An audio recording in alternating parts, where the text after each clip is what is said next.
तदनंतर बाणों के घोष से जगाया गया कुंभकर्ण लंका के परकोटे को लांघकर धीरे धीरे गज समूह की शीघ्र गति से बाहर निकला। उसका शरीर बहुत ऊंचा मोटा था और आंखें बड़ी भयानक थी। वह दुष्ट राक्षस भूख और उससे व्याकुल बानरों को अपना आहार बनाता हुआ रणभूमि में विचरने लगा। उसे देख करके सुग्रीव ने उछलकर उसकी छाती में शूल से प्रहार किया तथा अपने दोनों हाथ से उसकी दोनों कानों को और मुख से उसकी नासिका को काट लिया। तत्पश्चात श्री रामचंद्र जी ने रण में सब ओर युद्ध करते हुए राक्षाधिपतियों को चारों ओर से बानरों द्वारा मरवा कर गए।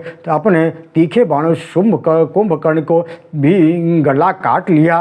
फिर वहां आए हुए साक्षात गरुण के द्वारा इंद्रजीत को भी जीतकर बानरों से घिरे हुए श्री रामचंद्र जी लक्ष्मण सहित बड़ी शोभा पाने लगे। इंद्रजीत का उद्योग व्यर्थ होने और कुंभकर्ण के मारे जाने पर लंकापति रावण ने क्रुद्ध होकर अपने पुत्र तीसरा अतिकाय महाकाय देवांतक नरांतक से कहा, पुत्र बनो तुम दोनों मनुष्यों और राम के और लक्ष्मण को युद्ध में मार डालो। इस प्रकार उन पुत्रों को आज्ञा दे दशकंठ रावण ने पुनः महोदर महापार्श्व नामक राक्षसों के कहा, तुम दोनों इस संग्राम में शत्रुओं का वध करने के लिए उद्यत हो बहुत बड़ी सेना के साथ जाओ। रणभूमि में शत्रुओं को आकर युद्ध करते देख लक्ष्मण ने 6 तीखे बाणों से मारकर उन्हें यमलोक भेज दिया। इसके बाद वानरगण ने शेष राक्षसों को मार डाला। सुग्रीव ने कुंभ नामक राक्षस को मारा। हनुमान जी ने देवताओं के लिए कंटक रूप निकुंभ का वध किया। युद्ध करते हुए विरूपाक्ष को विभीषण ने गदा से मार डाला।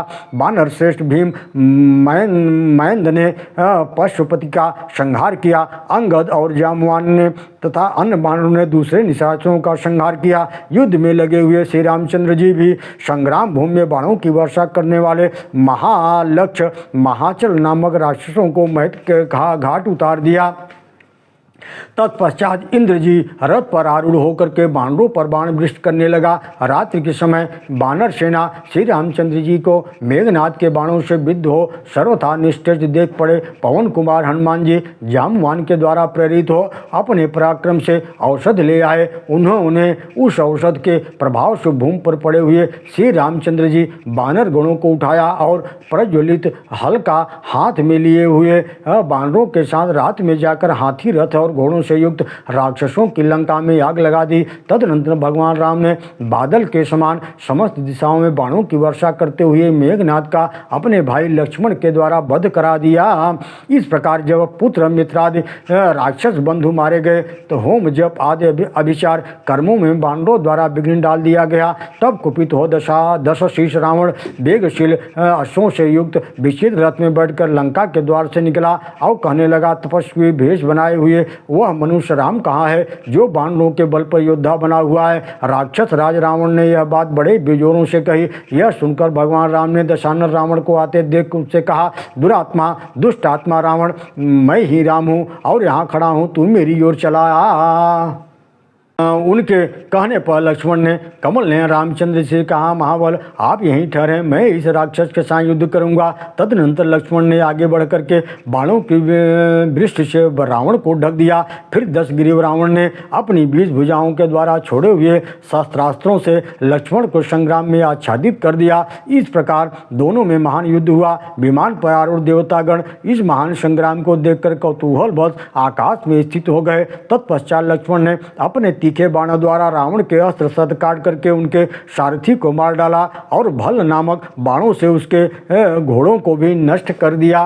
फिर तीखे बाणों से रावण का धनुष और उसकी ध्वजा काटकर शत्रु वीरों का नाश करने वाले महापराक्रमी लक्ष्मण जी उसके वक्षस्थल को भेद दिया। तब राक्षस रावण रथ से नीचे गिर पड़ा, किंतु शीघ्र ही उठकर कुपित हो उसने हाथ में शक्ति उठाई जो सैकड़ों घड़ियालों के समान आवाज करने वाली थी। उसकी धार अग्नि की ज्वाला के समान प्रज्वलित थी, कांति महती उल्का के समान प्रतीत होती थी। उसने दृढ़तापूर्वक मुट्ठी बांधकर शक्ति को लक्ष्मण की छाती पर फेंक दिया। वह शक्ति उसकी छाती भेद कर भीतर घुस गई। इससे आकाश में स्थित देवगण भयभीत हो गए। लक्ष्मण गिरा हुआ देख वानराधिपतियों के साथ दुखी हो भगवान श्री राम शीघ्र ही उनके पास आए और कहने लगे, मेरे मित्र पवन कुमार हनुमान कहाँ चले गए? पृथ्वी पर पड़ा हुआ मेरा भाई लक्ष्मण जिस किसी प्रकार भी जीवित हो सके वह उपाय होना चाहिए। हे राजन, इनके इस प्रकार कहने पर पराक्रमी वीर हनुमान हाथ जोड़कर बोले, देव आज्ञा दें, मैं सेवा में उपस्थित हूँ। श्री राम ने कहा, मुझे विशल्यकरणी औषधि चाहिए। हे महाबली, उसे आकर ला करके मेरे भाई को शीघ्र ही निरोग करो। तब हनुमान जी बड़े वेग से उछले और द्रोणगिरि पर्वत पर जाकर शीघ्र ही वहाँ से दवा बांध कर ले आए और उसका प्रयोग करके देवी देवताओं में श्री रामचंद्र जी को देखते देखते क्षण भर में लक्ष्मण को निरोग कर दिया। अथ क्रुद्धो जगन्नाथो रामः कमलोचनः रावणस्य बलशिष्टं हत्य स्वर राक्षसं हत्वा क्षणेन रामस्तु तच्छिरं तु सायकं तच्छिरे जर्जितं कृत्वा तस्मिन् वानरै कृतै अस्तश्रेष्ठो स दशग्रीवा संज्ञा प्राह शनैः शनैः उत्थाय रावणं क्रुद्धं सिंहनादं ननादः तन्नाद सस्रवे विष्णुः देवतागणः एतस्मिन्नेव काले तो रामं प्राप्य महामुनि। तदनंतर जगदीश्वर कमलनयन श्री राम बहुत ही कुपित हुए और रावण की बची हुई सेना को हाथी घोड़े रथ तथा राक्षसों सहित क्षण भर में मार गिराया। उन्होंने तीखे बाणों से रावण का शरीर जर्जर कर दिया। रणभूमि में बाणों से घिरे हुए वे खड़े थे। रावण निश्चेष्ट होकर गिर पड़ा। फिर धीरे धीरे होश में आने पर वह उठकर कुंपित हो सिंहनाद करने लगा। उसकी गर्जना सुनकर आकाशवर्ती देवता लोग दहल गए। इसी समय रावण के प्रति बैर बांधे हुए महामुनि अगस्त श्री राम जी के पास आए और शत्रुओं पर विजय करने वाले आदित्य हृदय नामक स्तोत्र का मंत्र का उपदेश किया। महाबली श्री रामचंद्र जी ने अगस्त मुनि के बताए हुए उस विजयदायक मंत्र का जप करके उनके द्वारा अर्पित किए गए उत्तम डोरी वाले सदृश अनुपम वैष्णव धनुष को सादर ग्रहण किया। उस पर प्रत्यंचा चढ़ाई। फिर प्रतापी रघुनाथ जी शत्रुओं का मर्म भेदन करने के लिए समर्थ सोने के पंख वाले तीक्ष्ण बाणों द्वारा राक्षस राज रावण के साथ युद्ध करने लगे। हे महामते, हे निकृष्ट, उन दोनों भयंकर शक्ति वाले श्री राम रावण के परस्पर युद्ध करते समय एक दूसरे पर छोड़ी हुई अग्नि की ज्वाला उठकर वहां आकाश में फैलने लगी। इस वर्तमान संग्राम में अवर्णनीय पराक्रम वाले वीर दशरथ नंदन श्री राम पैदल युद्ध कर रहे थे।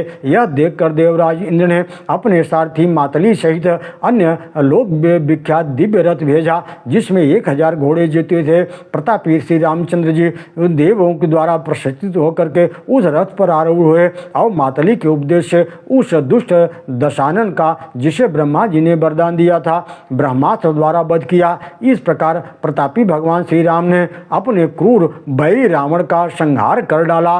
श्री रामचंद्र जी के द्वारा शत्रु रावण का उसके गणों सहित वध हो जाने पर इंद्र आदि सभी देवता परस्पर कहने लगे, साक्षात भगवान विष्णु ने ही श्री रामावतार लेकर बैरी रावण को मेरे और जो दूसरे के लिए अवैध था उस युद्ध में वध कर दिया है। आकाश से उतर करके इन पराक्रमी तथा किसी से पराजित न होने वाले श्री राम नामक परमेश्वर की पूजा करके से सम्मत करके रुद्र, इंद्र, वसु, चंद्र आदि देवतागण के अंतिमान विमानों द्वारा पृथ्वी पर उतरे। वे जगत के रचयिता सनातन पुरुष विजयशील भगवान विष्णु के स्वरूप भूत अविनाशी परमात्मा श्री राम का लक्ष्मण सहित विधिवत पूजन करके उन्हें सब ओर से घेर कर खड़े हो गए। सब देवता परस्पर कहने लगे, हे देवगण, देखो श्री रामचंद्र जी हैं, ये लक्ष्मण जी खड़े हैं, ये सूर्य नंदन सुग्रीव हैं, ये वायु नंदन हनुमान जी खड़े हैं और ये अंगद आदि वीर विराजमान है। श्री रामचंद्र जी लक्ष्मण के मस्तक पर देवांगनाओं के हाथ से छोड़े गए पुष्पों की वर्षा हुई। उस समय यहाँ की सब दिशाएं उस दिव्य पुष्पों के गंध से सुभावित हो गई। उन पुष्पों पर भ्रमरणगण मंडरा रहे थे। तदनंतर ब्रह्मा जी हंस की सवारी से वहाँ आए और अमोघ नामक स्त्रोत से भगवान श्री राम की स्तुति करने लगे। नमो भगवते वासुदेवाय। ब्रह्मा जी ने कहा, आप समस्त प्राणियों के आदि कारण अविनाशी अनविष्ट भगवान विष्णु है। आप ही वेदांत सनातन परब्रह्म है। आप में जो संपूर्ण लोगों की रचने वाले रावण का वध किया है, इससे समस्त लोगों देवताओं को भी कार्य सिद्ध हो गया है। ब्रह्मा जी की इस प्रकार स्तुति करने पर भगवान शंकर ने भी पहले श्री रामचंद्र जी को प्रेम पूर्वक प्रणाम किया, फिर उन्हें राजा दशरथ का दर्शन कराया। इसके बाद यह कहकर कि श्री सीता जी निष्कलंक और शुद्ध चरित्र वाली हैं। भगवान एवं शंकर चले गए। तदनंतर पवित्र आत्मा सीता जी को पुष्पक विमान पर चढ़ाकर भगवान ने हनुमान जी को चलने का आदेश दिया। तब समस्त वानरेंद्रों द्वारा वंदित जानकी देवी आभूषणों से विभूषित कर रामचंद्र जी अपने भाई लक्ष्मण के साथ चले और लौटती बात श्री रामचंद्र जी ने समुद्र के पुल पर महादेव की स्थापना की। शंकर जी की कृपा से उन्होंने उन शिव में परम भक्ति प्राप्त की। वहाँ स्थापित हुए पिनाकधारी महादेव जी रामेश्वरम नाम से विख्यात हुए। उनके दर्शन मात्र से शिव जी सब प्रकार से इत्यादि दोषों से दूर कर देते हैं। इस प्रकार प्रतिज्ञा पूर्ण करके रामचंद्र जी अपना चित्त भरत जी की ओर लगा रखा है और ये रहने के कारण वहाँ दिव्यपुरी अयोध्या को गए। फिर भरत जी के मनाने पर श्री रामचंद्र जी वशिष्ठ आदि उत्तम ब्राह्मणों द्वारा अपना राज्याभिषेक कराया। तत्पश्चात प्रतापी भगवान श्री राम ने चिरकाल तक राज्य किया और राज्योचित यज्ञादि कर्मों का अनुष्ठान करके वे पुनः पूर्ववासी जनों के साथ ही स्वर्ग लोक को साकेत धाम को चले गए। हे राजन, पृथ्वी पर महात्मा श्री रामचंद्र जी के किए हुए चरित्रों का मैंने तुमसे संक्षेप में वर्णन किया है। जो लोग इसको भक्ति पूर्वक पढ़ते हैं, सुनते हैं, वे जगतपति भगवान श्री राम अपना धाम प्रदान कर देते हैं। ओम नमो भगवते वासुदेवाय।